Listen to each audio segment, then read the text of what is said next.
हम सबका मन सबकी आवाज़ में आपका स्वागत है। मैं हूं संदीप चौहान। जैसे कि आप देख रहे हैं अभी हम यहाँ पे प्रचंड प्रदर्शन किया जाना है भाजपा द्वारा, भाजपा के प्रदेश कार्यकारिणी के कार्यकर्ताओं द्वारा। आइए जानते हैं क्या कुछ उनका कहना है। जैसे कि आपको पता ही होगा कि शराब नीति के खिलाफ प्रचंड प्रदर्शन और प्रेस कॉन्फ्रेंस का दौर जारी है और आरोप प्रत्यारोप का दौर जारी है। और शराब घोटाले में जैसे कि डिप्टी सीएम मनीष सिसोदिया जी के लिप्त होने की बात सामने आ रही है, उसी को लेकर भाजपा के प्रदेश कार्यकारिणी के कार्यकर्ता यहाँ पे प्रदर्शन कर रहे हैं। आइए जानते हैं क्या कुछ कहना है उनका।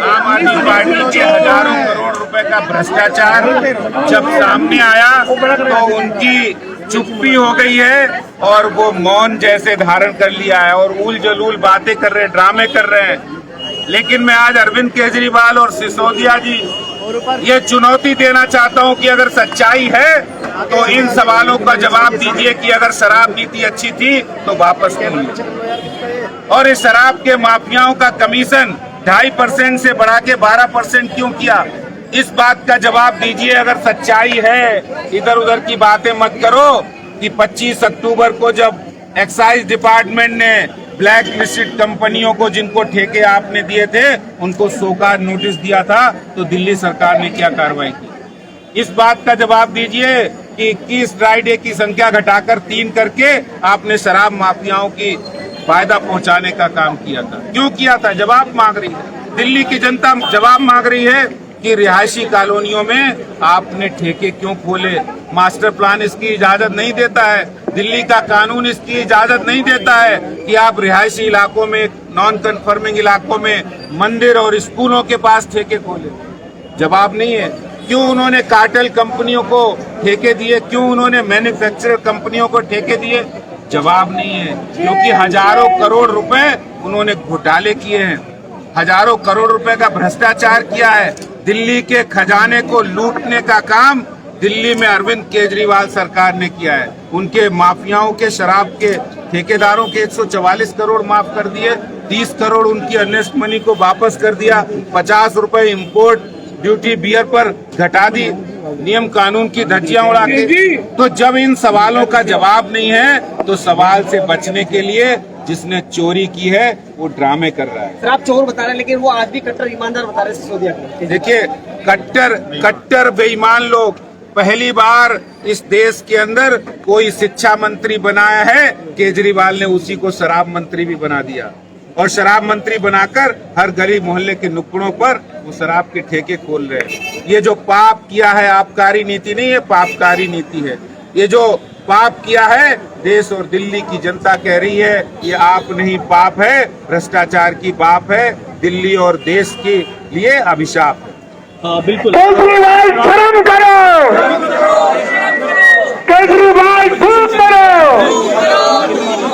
गली गली में चोर है, गली गली में चोर है, गली गली में चोर है, गली गली में चोर है, गली गली में चोर है।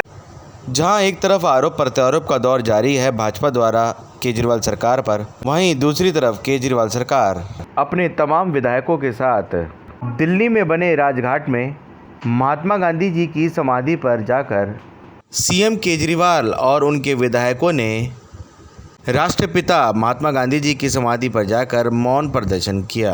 राष्ट्रपिता महात्मा गांधी जी की समाधि पर पुष्प अर्पित कर सीएम केजरीवाल और उनके विधायकों ने सत्यता की मनोकामना की। सीएम केजरीवाल और उनके विधायकों द्वारा राष्ट्रपिता महात्मा गांधी जी की समाधि पर ऐसे जाना और एक मौन प्रदर्शन जैसा माहौल बना देना भाजपा के वरिष्ठ नेताओं को इसमें परपंच नजर आया। उनका कहना था कि सीएम केजरीवाल और उनके मंत्री मनीष सिसोदिया शराब की आबकारी नीति में होने वाले घोटालों में लिप्त हैं। ऐसे में उनका महात्मा गांधी जी की समाधि पर जाना और पुष्प अर्पित करना दिल्ली सरकार द्वारा गठित एक परपंच नजर आया। साथ ही भाजपा के वरिष्ठ नेताओं ने प्रेस वार्ता कर दिल्ली के सीएम और उनके विधायकों पर कटाक्ष करते हुए कहा कि यह केवल एक राजनीतिक परपंच है जिसे आम आदमी पार्टी बरसों से करती आ रही है। परंतु आप देख रहे हैं कि यह नई नवेली पार्टी एक पहेली बनती चली जा रही है। We are consistently asking them to be precise on excise, but they are doing all sort of theatric exercise in order to divert the attention and taking so many words like lotus, bogus, etc. Their main objective is to divert the focus. परंतु आप देख रहे हैं कि जब से हमने यह विषय उठाया और हम निरंतर केवल बिंदुवार वस्तुनिष्ठ यानी point wise and objective question पूछ रहे हैं, तो वो क्या जवाब देते हैं? कभी न्यूयॉर्क टाइम्स की बात, कभी शिक्षा नीति की बात, कभी कट्टर ईमानदारी की दुहाई, कभी बिरादरी की दुहाई, कभी लोटस की बात, कभी बोगस की बात, कभी विधानसभा का सत्र, और आज राजघाट पर जाकर उन लोगों ने प्रदर्शन किया। मैं ये बताना चाहता हूं, ये भारत की राजनीति का अद्भुत उदाहरण है। राष्ट्रपिता महात्मा गांधी जो शराब के पूर्णतः विरुद्ध माने जाते हैं, इस देश में ऑफिशियली उनके जन्मदिन ड्राई डे माना जाता है, और शराब में एक पौवे के बदले दूसरा पौवा देने की नीति बनाने वाले लोग जाके राजघाट पे महात्मा गांधी की समाधि पे अपनी सत्यता की दुहाई दे रहे हैं। इससे समझ में आता है, मतलब कहना नहीं चाहिए, अगर ऑन द लाइटर नोट कहें तो भाई ये मुफ्त की रेवड़ी तो बांट रहे थे, पर रेवड़ी के पेड़े सबसे ज्यादा बेवड़े पा रहे थे। ऐसा उदाहरण जिस पार्टी ने प्रस्तुत किया, वो जाके राजघाट के ऊपर बापू की समाधि पर यह कहे, तो हम उनसे कहना चाहते हैं, मान्यवर सर, आपकी सरकार पर आंच नहीं है, आपकी साख पर आंच है। हम सीधे आबकारी नीति पे सवाल पूछ रहे हैं और आप हर दिन एक नए रूप बदलकर आकर विषय को डाइवर्ट करने की कोशिश कर रहे हैं, परंतु उससे सच छुपने वाला नहीं है, क्योंकि आप सत्य के सबसे बड़े प्रतीक की समाधि पर जाकर सच को ढकने का प्रयास करेंगे तो यह संभव नहीं है। इसीलिए यह पंक्ति कहता हूं जो आज आम आदमी पार्टी के चरित्र पर बिल्कुल उजागर होती है, कि इस समय के सबसे अजीम शायर वसीम बरेलवी का है शायद यह, कि सच जरा सा घटे या बढ़े तो सच सच न रहे। सच जरा सा घटे या बढ़े तो सच सच न रहे, मगर झूठ की तो कोई इंतहा नहीं, और लाख चेहरे बदल के आ जाता हूं मैं, मगर यह आईना कमबख्त झूठ बोलता ही नहीं। यह आम आदमी के चरित्र का वास्तविक चित्रण है कि न्यूयॉर्क टाइम्स से लेके स्कूली बस्ते में बोतल छुपाने से लेके अनेक प्रकार की ईमानदारी, बिरादरी और सरकार का और सब कुछ कर रहे हैं, मगर इस पे जवाब नहीं दे रहे हैं। तो अंत में मैं यह कहते हुए कि हमें जवाब आबकारी पर चाहिए, किसी और चीज के ऊपर जवाब नहीं चाहिए, और वह जवाब देने की वह स्थिति में नहीं है। इसलिए नित नए प्रकार के प्रदर्शन, आवरण और स्वांग रचने का प्रयास करते रहते हैं। अब मैं अपने साथी सांसद श्री प्रवेश साहिब सिंह जी से अनुरोध करूंगा कि वो आगे का विषय आपके समक्ष रखें।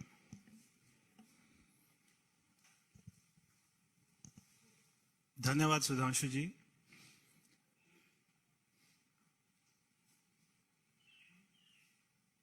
जब शाम को डिबेट चलती है टेलीविजन पर, तो आम आदमी पार्टी के साथ में मीडिया बंधु भी हमसे ये सवाल पूछते हैं कि क्या उनके एमएलए को तोड़ा जा रहा है। हम कोई किसी बात पर भी जवाब नहीं देंगे, क्योंकि प्रश्न पहले हमने खड़ा किया कि आपने शराब में घोटाला किया, उसके ऊपर में कोई जवाब नहीं देना और इसको पूरे मुद्दे को डाइवर्ट कर देना, ये अब आम आदमी पार्टी ने अपना तरीका बना लिया है। हमारा उनसे सीधा सीधा प्रश्न है कि आपने जो कमेटी ने आपको सारी पॉलिसी रिकमेंड करी थी, आपने उसको क्यों नहीं माना, और जो L1 का कमीशन था उसको आपने 2% से 12% क्यों कर दिया। इस बात का आज तक किसी भी डिबेट पर, कोई भी आम आदमी पार्टी की कॉन्फ्रेंस में केवल ये 2% से 12% क्यों किया, इस बात पर कोई जवाब आज तक ना किसी ने मांगा है, ना उन्होंने दिया है और ना वो देंगे। क्योंकि पॉलिसी में जो सबसे बड़ा करप्शन है वो केवल ये 2% से 12% क्यों किया L1 का, केवल यही सबसे बड़ा घोटाला है। इसके ऊपर उनके पास में कोई जवाब ही नहीं है। ये वही पार्टी है जो हर बात पर कागज दिखाने की बात करती थी, जो हर बात पर जन सर्वे कराने की बात करती थी, जो कहती थी कि अगर किसी मोहल्ले में ठेका खुलेगा तो वहां पे सारा मोहल्ला की मीटिंग होगी, उसके बाद में वो तय करेंगे कि ठेका खुलेगा या नहीं खुलेगा। मगर इन्होंने कोई कमेटी की बात नहीं मानी, ना कोई इन्होंने अपनी ही बात मानी। तो इसलिए ये आजकल बहुत या तो पिक्चर देख रहे हैं, रातों रात में स्क्रिप्ट बना देते हैं। कोई भी हमारे एमएलए जो है मिल नहीं रहे, उनका नाम भी नहीं बताते, कौन फोन कर रहा है बीजेपी वाला उसका भी नाम नहीं बता रहे, मगर इनके कौन कौन विधायक नहीं मिल रहे उनका भी नाम नहीं बता रहे। अगर ये उनका नाम बता दे तो हमारे कार्यकर्ता जो है उनके घर जाकर उनको ढूंढ के ले आए और हम खुद ही विधानसभा पहुंचा देंगे। क्योंकि जब 2013 में हमारी 32 सीटें आई थी और आम आदमी पार्टी की 28 सीटें आई थी, अगर उस समय हमारे ऊपर ये आरोप लगाते तब तो जनता मान भी लेती। जितनी बेखूबी से, जितने विश्वास के साथ में आज ये बोलते हैं, मगर आज जब हमारे केवल 8 विधायक हैं और इनके 62 विधायक हैं, अगर 50 विधायक भी आ जाएंगे तो भी हमारी सरकार नहीं बनेगी। तो हमारे 5 विधायकों को जो है खरीद रहे हैं, 10 को खरीद रहे हैं, इस बात में कोई दम ही नहीं है।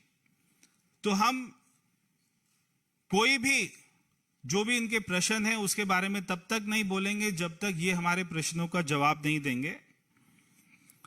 हमारा एक अपना किसी व्यक्ति ने, एक मैंने पिक्चर देखी थी शोले, तो वो शोले का बहुत फेमस एक डायलॉग है, जब वो जय वीरू की शादी के लिए बात करने जाते हैं मौसी से, तो फिर वो उनसे पूछते हैं कि भाई अपना जो है कोई झूठ वूठ तो नहीं बोलता? तो बोलते नहीं, कोई ऐसा झूठ नहीं बोलता, बच्चों की कसम खा लेता है, बस जो है अन्ना जी को धोखा दे देता है, गाड़ी बंगला सिक्योरिटी ले लेता है, कांग्रेस से समर्थन लेकर सरकार बना लेता है, हमारे नेताओं पर झूठे आरोप लगाकर माफी मांग लेता है और ज्यादा झूठ नहीं बोलता, बस इतना ही झूठ बोलता है। तो वो पूछते हैं विकास तो कराता है ना, विकास को अपना डेवलपमेंट तो करा रहे हैं? हाँ करा रहे हैं, अपने घर में, सरकारी घर में 21 करोड़ का स्विमिंग पूल बना रहे हैं, और क्या विकास कराएंगे? यमुना, हाँ कोई अपना यमुना को साफ नहीं कराते हैं, दिल्ली को सबसे पॉल्यूटेड राजधानी बना देते हैं, एक भी नया स्कूल, कॉलेज, हॉस्पिटल, स्टेडियम नहीं बनाते हैं। बाकी नेता हमारा अच्छा है। भाई शराब वराब तो नहीं पीता? ना ना ना ना, बिल्कुल खुद नहीं पीता है, मगर हमारे बच्चों को पिलाता है। 25 साल की उम्र को 21 साल कर देता है। रात को 3 बजे तक रेस्टोरेंट खुले, ठेके खुले, उसके लिए परमिशन दे देता है। शराब माफियाओं के साथ मिलकर घोटाला करता है, जो ठेके की संख्या है उसको डबल कर देता है, बस और कुछ नहीं करता। नेता हमारा अच्छा है। भाई अपना राष्ट्रीय सुरक्षा का तो ख्याल करता है। अरे बहुत बड़ा देशभक्त है, केवल सर्जिकल स्ट्राइक पर सवाल उठा देता है कभी कभी, और पाकिस्तान में इसकी बहुत तारीफ होती है, देश को दुनिया में बदनाम करता है, और दिल्ली में रोहिंग्यास को पानी बिजली मुफ्त मुहैया कराता है। नेता हमारा अच्छा है। भाई लोगों की स्वास्थ्य की चिंता तो करता है ना तुम्हारा केजरीवाल? भाई लोगों की नहीं करता है, अपनी तो खूब करता है।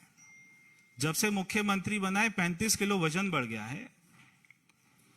कोई हॉस्पिटल नहीं बनाया, कोविड में एक भी ऑक्सीजन कोई प्लांट नहीं लगाया। दिल्ली में 23,000 लोग जिस महीने मरे थे, उसी महीने में एक्साइज पॉलिसी लेकर आए। सारे मंत्रियों का इलाज अपोलो हॉस्पिटल में कराता है, सरकारी हॉस्पिटल में नहीं भेजता। दिल्ली में मोदी जी की आयुष्मान योजना को लागू नहीं करता। नेता हमारा अच्छा है। तो ये इनकी हाल हो गया है। आप इनसे केमिस्ट्री का सवाल पूछो, हिस्ट्री का जवाब देंगे।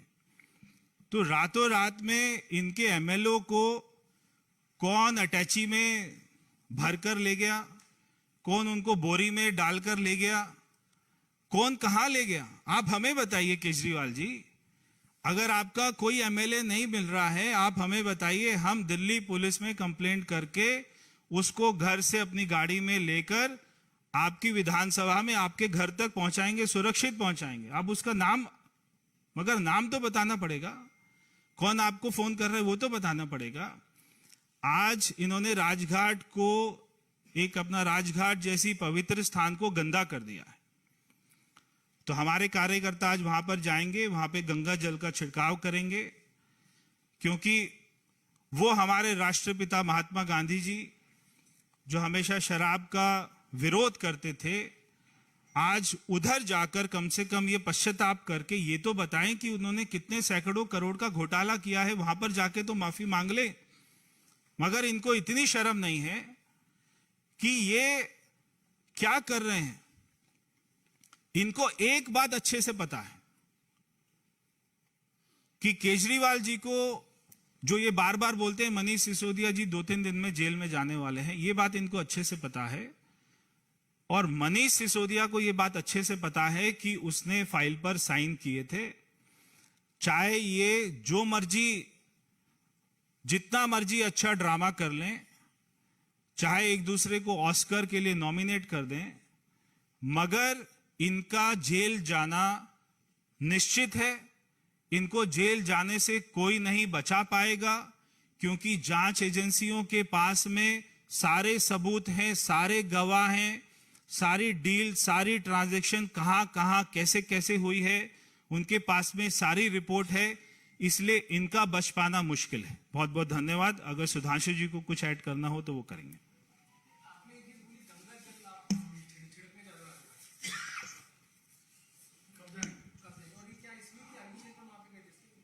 बिल्कुल, और तो कोई कारण नहीं है, क्योंकि आज उन्होंने जो दिल्ली में शराब माफियाओं के साथ में मिलकर, जब दिल्ली में 23,000 लोग कोविड से मरे, उस महीने में ये एक्साइज पॉलिसी लेके आते हैं और इनका सांसद राघव चड्ढा ये कहता है कि अगर मार्च में कोविड आ गया तो हमें क्या लेना देना, अगर लोग मर रहे हैं तो हमें क्या लेना देना, हम तो शराब की पॉलिसी लेकर आएंगे।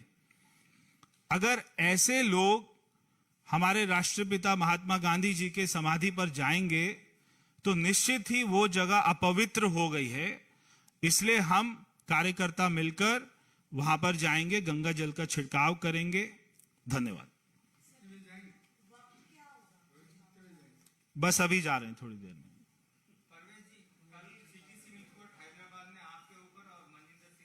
जी, नोटिस जारी किया था। थोड़े दिन आप जरा इंतजार कर लीजिए, जब हमने जिसका नाम लिया था उसके ऊपर में जब होगा नोटिस जारी जांच एजेंसी द्वारा, उनको बुलाया जाएगा, तब सारा दूध का दूध और शराब का शराब हो जाएगा।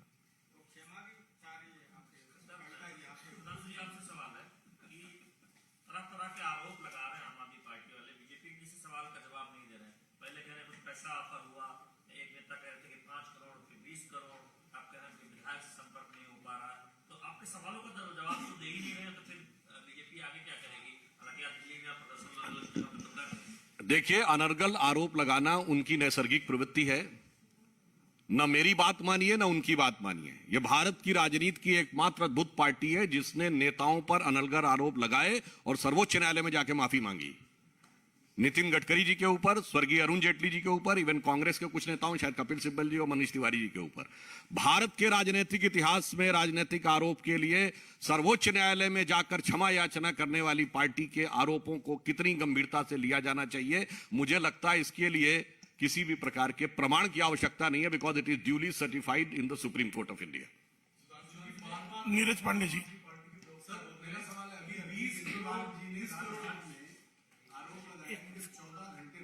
केजरीवाल जी ने भी आरोप लगाया मीडिया से बात करते हुए कि जब 14 घंटे तक सीबीआई पूछताछ कर रही थी तो उस दौरान सीबीआई के जरिए संदेश दिया गया मनीष सिसोदिया को कि आप अरविंद केजरीवाल का साथ छोड़ दीजिए, आप हमारे साथ आ गए, सरकार बना ली, आपको मुख्यमंत्री बना दी। जो संदेश उन्होंने अपने दारू के ठेकेदारों को दिया था, जो लिखित में रिफ्लेक्ट हो रहा है, उस संदेश का तो जवाब नहीं दे रहे हैं। और अपने अद्भुत अपरिमित अंतर्ज्ञान से पता नहीं कहां से उनको ये इल्हाम हो जाता है कि वो ये बताना शुरू कर देते हैं। और जैसा कि अभी प्रवेश जी ने कहा, जब जवाब पूछा जाता है तो कुछ और बोलने लगते हैं। इसीलिए उनकी प्रामाणिकता, एक जैसे मैं कहता हूं, एक शासकीय शब्दावली में एक शब्द होता है ना, यदि किसी व्यक्ति की पूरी एक्ट ऐसा हो कि इंटेग्रिटी डाउटफुल हो जाए, तो उसमें यह कहा जाता है कि इनकी सत्यनिष्ठा और प्रामाणिकता पूर्णतः संदिग्ध हो गई है। तो exactly their integrity is totally under suspicion. Sanjay Sharma जी।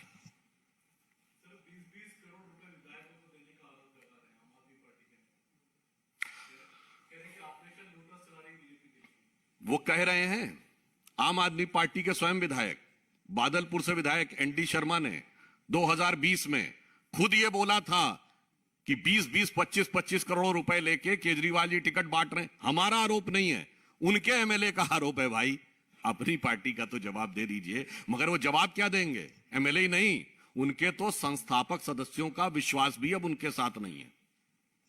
बहुत बहुत धन्यवाद।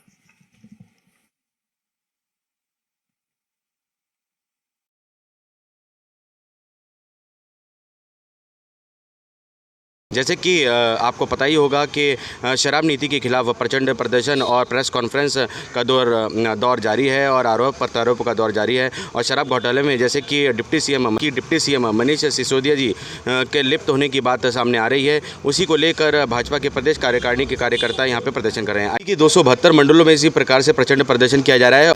हम सबका मन सबकी आवाज़ से संदीप चौहान की रिपोर्ट।